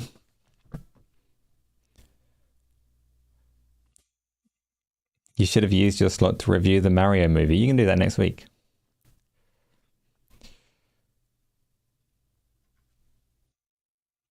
Pixel Slapper, you got a false moustache. This is fine. Would I agree that Isla was brilliant tonight? All the time, Peter. You wait. The video that she's doing right now is good too. I could not put on these shows without constant assistance. So yes, thank you, Isla. And thank you, Peter, for the leading question. Do I really love Google Cardboard? No, Wayne, I've never used Google Cardboard. I can't use bad VR. I'm very prone to motion sickness in general with virtual reality. Google Cardboard is a terrible experience that, much as I applaud, like it's similar to the PlayStation VR 1, I applaud them for trying to get in that space and trying to push it forwards, but did more harm than good in terms of giving people a bad experience. So, what do I think will be in the Xbox show on June the 11th? Starfield in the second show that they're doing, right? They've said they're doing a dedicated Starfield show. Yes, points for me, got that right. What else is going to be in there? A surprise. I don't know. They've got to show us more of the games that are coming. Like Forza Motorsport has to have a release date at that point. They have to show us Hellblade 2. Hopefully they have a surprise of some kind coming this year. And I still very much want to see Avowed. But speculation and rumours not really my jam, so I don't know. Xbox beating Sony with sales. Wait a minute, what are you talking about, Baz? Xbox beating Sony with sales. You sure you've seen something on Twitter? Might be wrong. So the stat on Twitter that had Xbox leading something was monthly active users. There's been two tandem stats to let both sets of fans have their fun. One of them is that Microsoft were, or typically are most of the time, ahead of Sony in monthly active users, which is not necessarily Xbox players. It's across all of their services, so it includes like Sea of Thieves, and most notably it includes Minecraft. And what was the other one? And Sony fans are laughing because 35% or something of the total number of Xbox monthly active users are actually playing on PlayStation. Some silly number like that. Elliot, you joined, but you're in the car and it will give a lot of background noise. No worries. Please don't crash. I hope either somebody else is driving or you're like stopped and being safe with that message. But thanks for listening while you're in the car. Much appreciated. And there will be other opportunities because I do this show all the time, so you can come and talk on another one when it's a bit safer. Wayne, something about building fighting games. Fortnite. Oh, Fortnite. So the monthly active users thing, if it's including the streaming version of Fortnite, then that would make a difference. It's not going to include Fortnite on like PlayStation and stuff because there's no Xbox service involved in that. But yes. I think I missed a question. Did I, or was that all of them? That might have been all of them. Questions, confessions, leaks, and vows go here. Microsoft is very well known to twist news to their favour, mostly using percentages. Yes, like to be fair, that's not just Microsoft, but yes, they definitely try and paint a rosy picture wherever they can. 2 million users, it said somewhere. What's got 2 million users, Peter? Splendiferous, check out the link. I'm scrolling. I don't see a link. Your link hasn't come through, so I cannot check out the link. Splendiferous, I am viewing YouTube chat specifically through an OBS window. So if your link has come through, it hasn't come through to me. I can't see it right now. There are more questions. Wait a second. Here we go. Tony has asked, should I overclock my GPU? Tony, I cannot advise you to break things, but typically you get very little return for overclocking a GPU at the moment. If you are trying to play something at really high resolutions and stuff and you're finding that you're just shy of where you want to be on performance, then by all means go and tweak your GPU, have some fun. But it is a pit that can consume a lot of your time and soul if you go in to try and optimize performance of your PC. Typically, if you're getting the performance that you want, probably be satisfied with that. And I used to overclock things a lot. I used to water cool components and overclock them and have lots of fun with that. And it is like, it's a fun hobby in itself. Some people will buy a really high-end PC with the best components just to overclock it to get benchmarking scores. They won't even use them for games. They get a fantastic gaming GPU just to say, I got 18,000 on 3D Mark or something, rather than actually playing games. You can turn it into a hobby. You can tweak and configure and optimize to your heart's content. But it's better to just go and play games, I reckon. Next question. Pixel Slapper, we are nearly done, but thank you for coming along and sitting through this for as long as you did. Much appreciated, and I'll catch you another time. Asa, why won't you let me in? I did, Dodge. I let you in every sense. I let you into Discord. I let you into the show. I let you into my heart. I just haven't met you for dinner recently. That will happen soon, as I keep saying. Next question. Peter, if you want to push the system heat beyond what was intended for, go ahead. GPUs have some headroom. Like, overclocking is okay. You are allowed to do it a bit. You can always get a little bit out of it. But yeah, there are risks associated. They've got quite a lot of safeguards as well. It's not that terribly dangerous. But as soon as you start going into tweaking voltages, you can cause yourself some problems. Do I like your fake PSP? Is that the 3DS? What do you mean? Isla, what is your fake PSP? Oh, no, you mean on the thumbnail, don't you? It is not a PS... yes, sure, why not? I don't like that you did offset analog sticks. You're going to upset the PlayStation fans with the offset analog sticks. But apart from that, yes. Next question.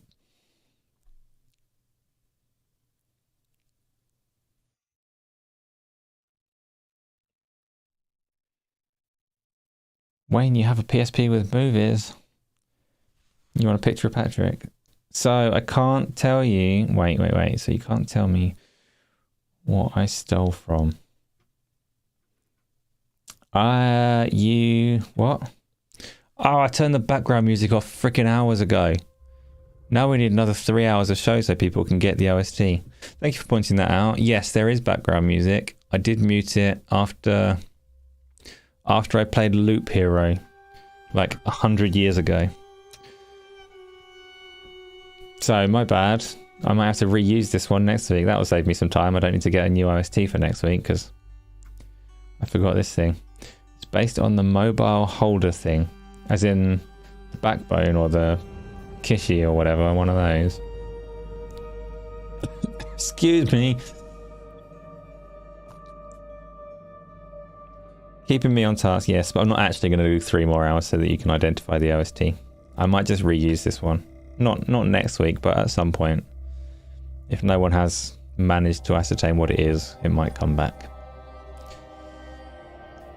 Oh, that's very lazy and efficient. If no one knows the background at the end, can you say, oh, has nobody said the background yet? I thought the background was quite easy. If nobody has said it at this point, Isla, you may reveal the background in 10 seconds time. 10, 9, 8, 7, 6. This is your only chance. 4-ish. Get in there before Isla says it. 3, 2, 1. Whoop. What's Isla giving me a link to? That'll be what Splendiferous put up earlier. It is PlayStation Remote Play on the PlayStation 5. So while we're talking, or while you're figuring out that stuff, Splendiferous has sent me a PlayStation official marketing thing about Remote Play. Wow, they use magic. Why would anybody want to play these games like this unless you have no other option? Look, that one's got a freaking TV in front of him. What a dick. This is outrageous. There's a TV. Sitting by a TV. TV's not even switched on. There's a DualSense probably sitting on the side by a switched off TV. And this guy is saying, I'm going to play on a tablet instead. Fucking outrageous. Splendiferous, you've upset me. But that's not the one that you sent. Either way, whoever sent that, I'm upset. Why is Isla crying? I don't know. I hope not. So, Hogwarts note. Has anybody managed to identify the game, or has Isla given the answer yet? Isla, you have permission so that we can talk about the game. Oh, you were trying to show me where you got the analog sticks from. Okay. I understand where that link came from. It has upset me. Not in a terrible way. Like, I'm not... There's another one. It carries on. Oh my goodness, who came up with this? Sony, you're weird. The next guy's doing the same thing.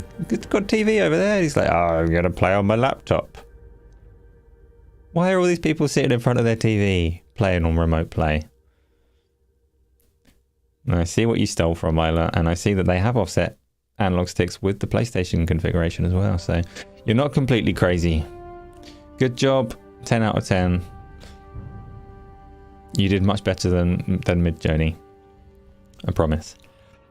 The OST is a JRPG. No, it is not, Tony. You get minus points. Isla has named the game. The game is the Stanley Parable.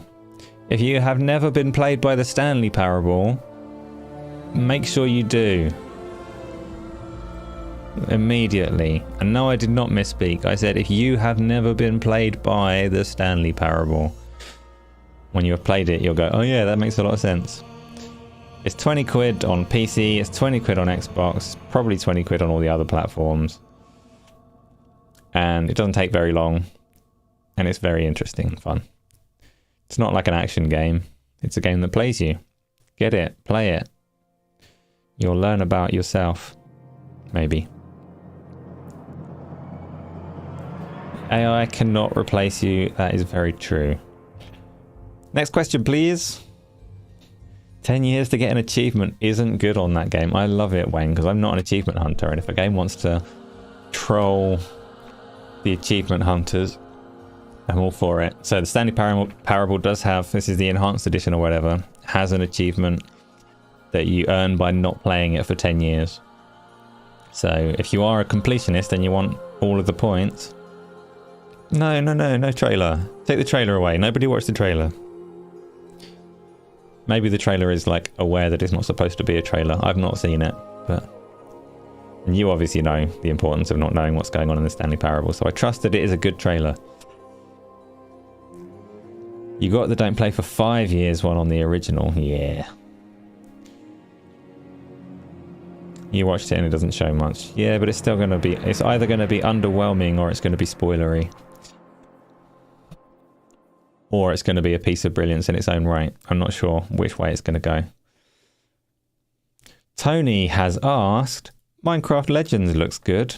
So Minecraft Legends and the topic of Minecraft and its spin-offs in general will come up towards the launch of Minecraft Legends.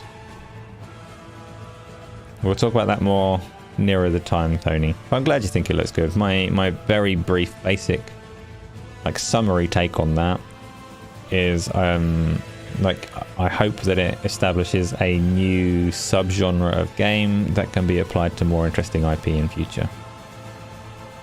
Guards, you've already done let me in. You stop it now.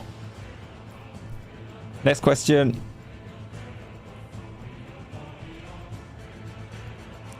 Changing the system clock works. Surely not on Xbox.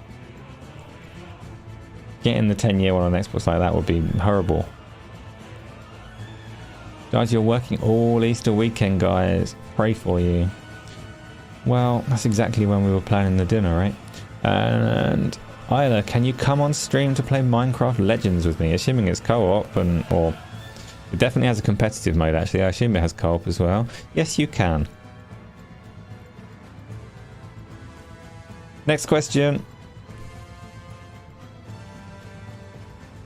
Oh, it went through, Dodge. Your consistent messaging is there. It's in my brain. I know. Elliot, no! Don't crash. Do I think that Microsoft will address Sony's resistance to the Activision Blizzard King deal during the June showcase? Is Activision Blizzard King more likely to say something? Elliot, your question is outrageous. You must have missed the house rules at the start. We don't talk about that deal.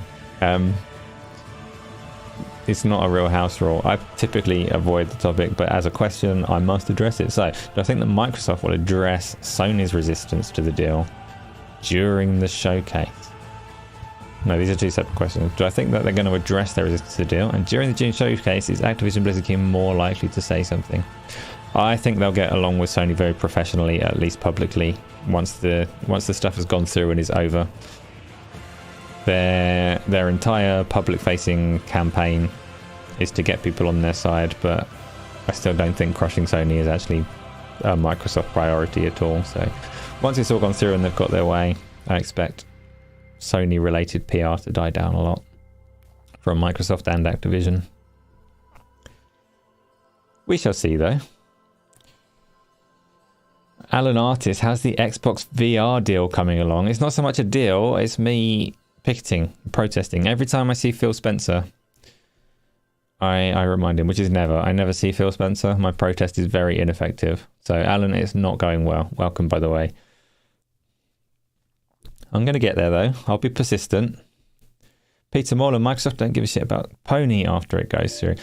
I don't think, like, besides them being a thorn in their side and getting it approved, I don't think Sony are particularly a threat to Microsoft, or that it's in their best interest to do them any harm. So I think ages ago when Phil Spencer said their real competition is like Apple and Amazon and Google, that was absolutely true and serious and sincere.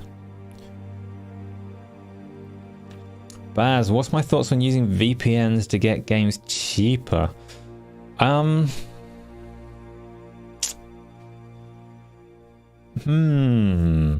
don't have an answer for you on that one. I'd need to think about it. So typically, like, I don't know if, I assume you're asking like from an ethical standpoint if I think that it's okay. And the spending of money is a complex issue that has layers to it.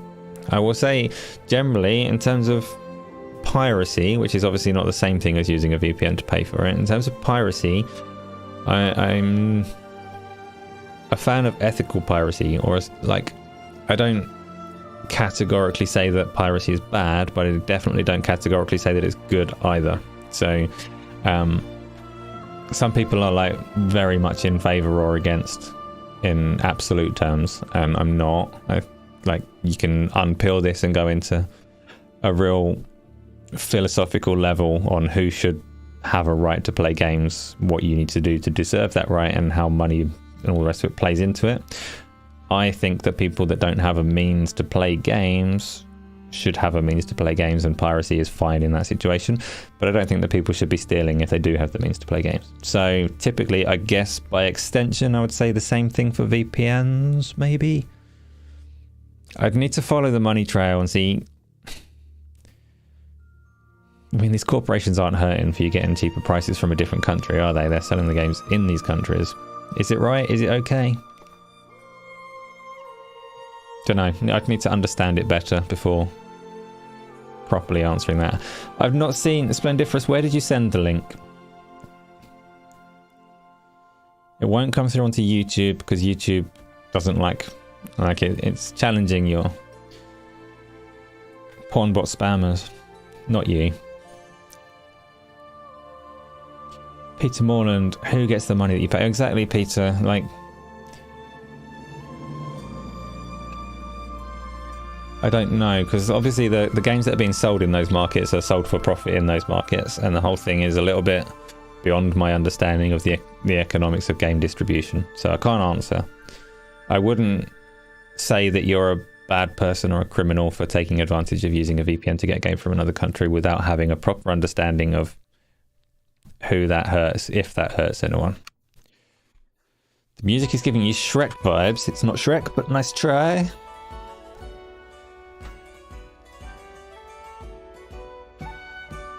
Song she sings to the bird and explodes. The publisher gets the money. This is true, Baz. Is this something that you do? Is this something... Again, I cast no judgment on this one because, like I said, I need to understand more. My instinct is that it's probably okay. I don't know. I wouldn't want to think that, like... I don't know. I don't know the answer. It's hard to think that there's a way to get games cheaply with nobody suffering any consequence of it. If there is, then obviously that's good and you should take advantage of it.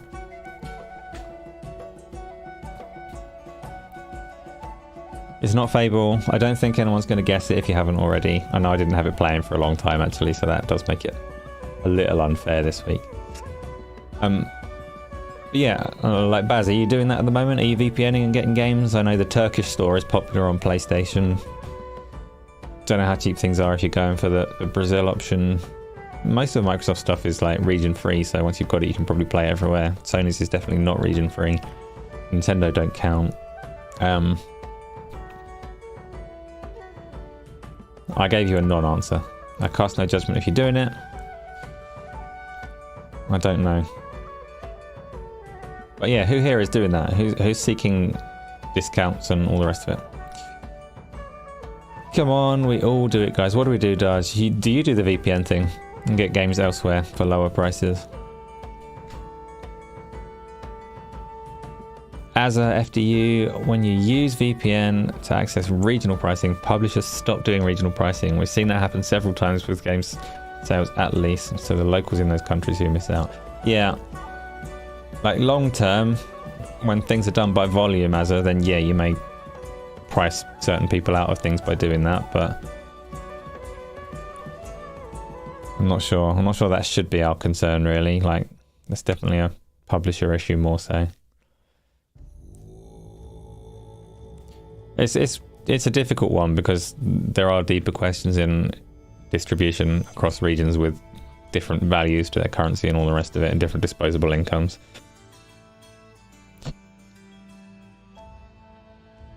Arg, the best prices you would never. We can discuss it at Nando's sometime. That we can, Dodge. That we can. String buys everything 10% over the whatever retail price. Yes, you got it, haven't you? Pirating games to keep games beyond its lifespan is okay. Yeah, Alan, there's definitely ethical piracy. That's a fine example. I'm not sure it even counts as pirating if you've already bought the game. Pirating is when you, like I would say, when you don't buy it. Getting a hold of a game that you own by rights so that you can keep playing it after a publisher or distribution platform takes it away. There's nothing wrong with that. That's not even a grey area as far as I'm concerned. But Elder Scrolls Online, nice try, Elliot, but no, it's not.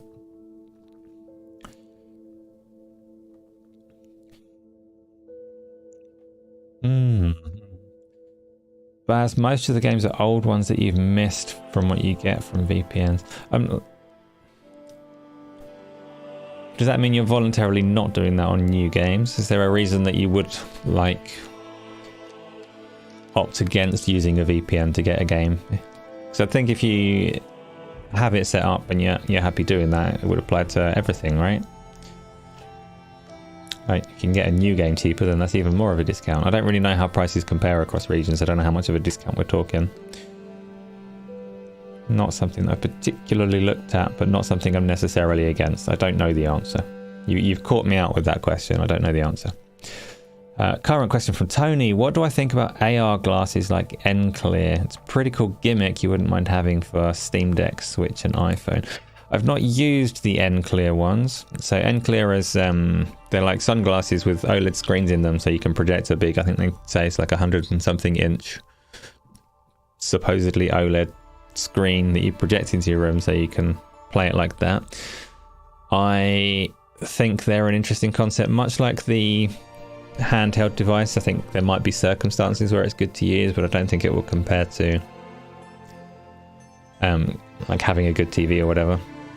You get the PlayStation VR 2 has its cinema screen as well, so you can play pancake games on a fake screen inside your big clunky headset. It's obviously less convenient than the sunglasses style, but it's a big floaty protected screen, and I would not use it for pancake games. Pancake games are best played on a TV where you'll get the highest quality like image or whatever. At some point, that kind of glasses with the fake screen, and N-Clear is specifically that, so they're not AR glasses like Google Glass or like Spy Kids contact lenses or whatever either. It's not like that. It's specifically like a fake TV screen broadcast in front of you rather than overlaying over the world. But I don't know, they're interesting. Like, personal screens on people's faces can be convenient, particularly if you don't like sharing, right? I don't have any. KSNT has the N-Clear glasses, so if you're after feedback on how good they are and how they compare to a TV, ask KSNT next time he's around, and he will be able to tell you specifically, because he has that particular pair of glasses. Excuse me. And AR glasses in general, like proper ones that can overlay the world and things, yeah, those will have a place in the future for sure. With gaming not being the priority there, but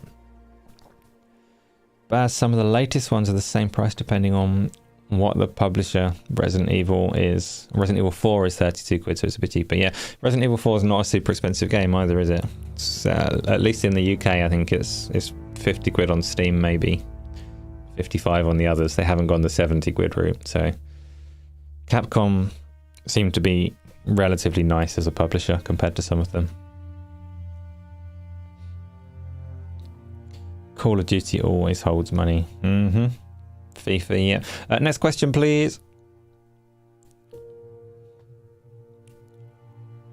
Oh, there's more. Oh, there's more. They keep coming. It's Isla again. She's prolonging the show on purpose. Can I make a video about Xbox doing virtual reality? Someone replied to my tweet saying that it would be bad because it would split Xbox's resources and attention, and you'll want me to tell them off. Yeah. No, I'm not doing that video. Not doing that video. I could, Those are a special kind of people that deserve to be told off on their ridiculous take. But no, I don't want those conversations. People need to reach a certain standard for me to address them. These people, no, I will not. Please stop it. You can't keep the questions going like that.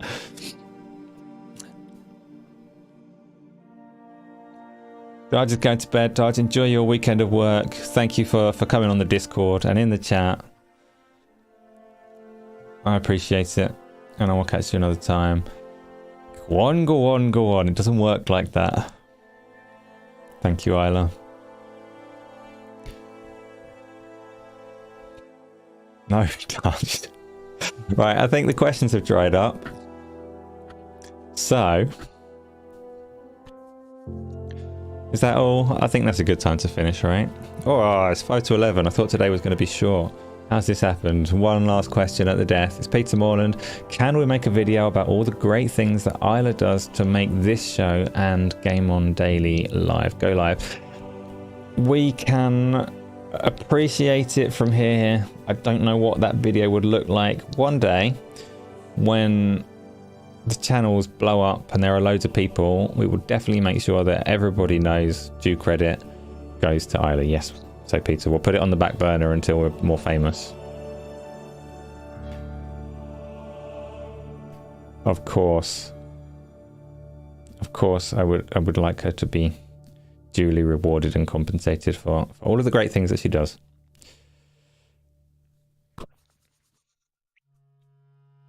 What's next? I think we're done. So, work so hard, yeah. Constant presence, always there at everything.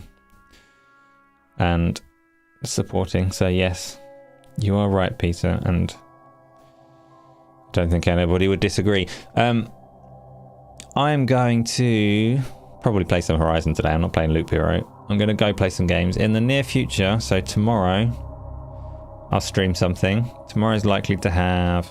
maybe I should get back on the PlayStation VR and finish one of those games. So Horizon or Switchback, I should make some progress. There will be more hardcore Diablo streams. Diablo 3 and Diablo 2 is coming as well. There will be PC VR streams. Please remind me to finish my games. Please insist that I play the games that I've started and actually get through to the end. Otherwise, the cycle will continue forever. The list of games will only grow bigger. So the laps will take longer to go flip between them all over time. Can I play the hotel one? Don't add more games. Switchback was the spooky roller coaster. The hotel one, I'm assuming you're talking about the one that Tony keeps suggesting. Something. Can you be unbanned from mini eggs? You were allowed to eat mini eggs. I just didn't want you taunting me with the mini eggs. Because I don't have any mini eggs. The Dark Anthology. Yeah, that's the Switchback one. Dark Anthology roller coaster. Which shouldn't take too long to get through. So that will come up. You can bring me mini eggs. I'm okay, thank you. Thank you for the offer of mini eggs. For now though, that's the end for today. There will be this show next week. There will be Go Live on Saturday. There will be many streams coming. I am enjoying the streaming. Hotel game, you can tell me about when you can be more specific, because I don't know. You fell asleep when you tried to watch Yogcast play. Well, that's not encouraging. So no, I'm not going to play a game that makes you fall asleep. That is the end. So thank you very much for coming along again. Like I say, there's loads more things coming. So enjoy your afternoons, evenings, weekends, Easter breaks if you're having one. Play loads of games. And don't leak stuff and break NDAs like sleazy scumbags.